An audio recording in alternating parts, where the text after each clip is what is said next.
নমস্কার, সুন্দাস কিচেনে আপনাদের সবাইকে স্বাগত। আজ আমি ওটসের খিচুড়ি করে আপনাদের দেখাবো যে এটা খুব হেলদি এবং ওয়েট লস করতে খুব সাহায্য করে। ওটসের খিচুড়ি করতে লাগবে 1 কাপ ওটস, 1 কাপ মুগের ডাল, 1 কাপ আমি সবজি নিয়েছি যার মধ্যে আছে গাজর আর বিনস। আপনারা আপনাদের পছন্দ মতো সবজি দেবেন।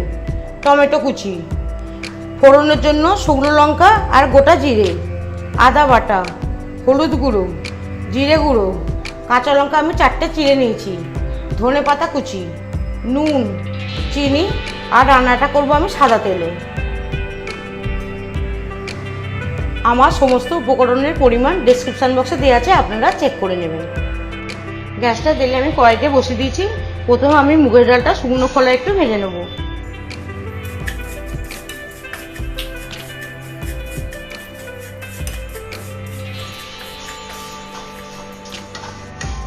মুগের ডালটা আমার লাল করে ভাজা হয়ে গেছে। এবার আমি জল দিয়ে ভালো করে ধুয়ে নেবো মুগের ডালটাকে।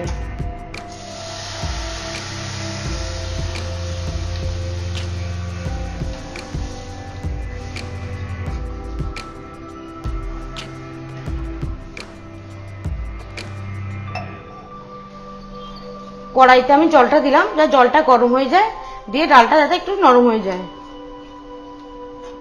ডালটা আমি পরিষ্কার করে ধুয়ে জলটা ফেলে দিয়েছি। এবার ডালটা একটা আমি বাটিতে তুলে রেখে দিচ্ছি। কড়াইতে আমি একটু সাদা তেল দিয়ে দেবো। শুকনো লঙ্কাটা আর গোটা জিরেটা ফোড়ন দিয়ে দেবো। জিরেটা শুকনো লঙ্কাটা একটু ভাজা হয়ে গেলে আমি সবজিগুলো দিয়ে দেবো।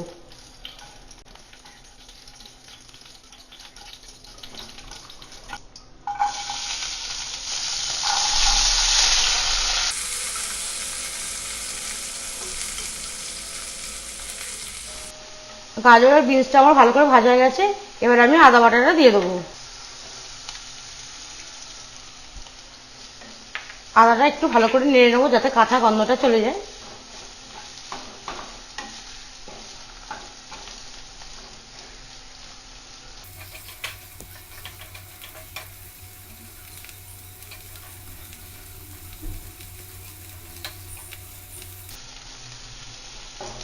আমার আদাটা ভালোভাবে নাড়া হয়ে গেছে। আমি এতে টমেটো কুচিটা দিয়ে দেবো।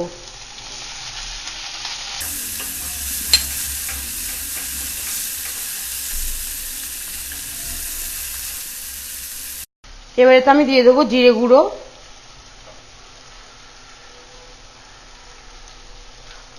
হলুদ গুঁড়ো,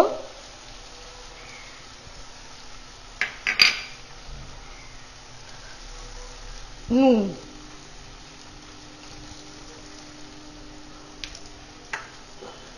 আর 4টে কাঁচা লঙ্কা চেরা। এই সবগুলো ভালো করে আমি কষিয়ে নেবো। একটু সামান্য জল দিয়ে দেবো যাতে মশলাটা ধরে না যায়।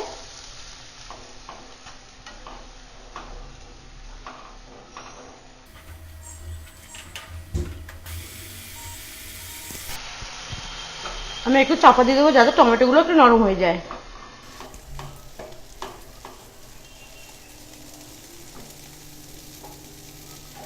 এবার এতে আমি গরম জল দিয়ে দেবো।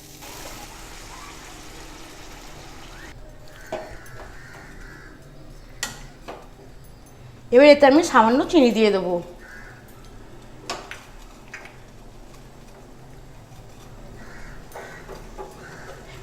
ঢাকা দিয়ে ডালটা সেদ্ধ হতে দেবো।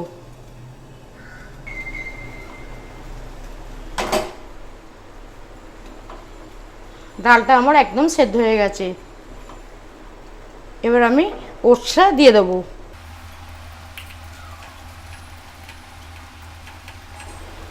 ওটসটা দিয়ে ভালো করে ডালের সঙ্গে মিশিয়ে দেবো।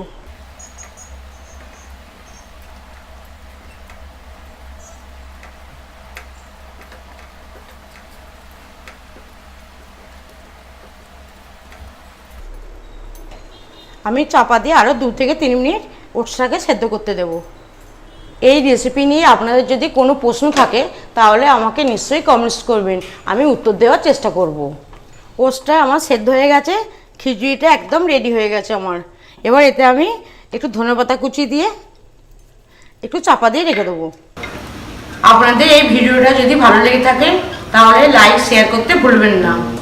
আপনি যদি আমার চ্যানেলে নতুন এসে থাকেন তাহলে অবশ্যই আমাকে সাবস্ক্রাইব করবেন, বেল আইকনটা প্রেস করবেন যাতে নতুন নতুন ভিডিও আপলোড করলে সবার আগে আপনাদের কাছে নোটিফিকেশনটা যায়।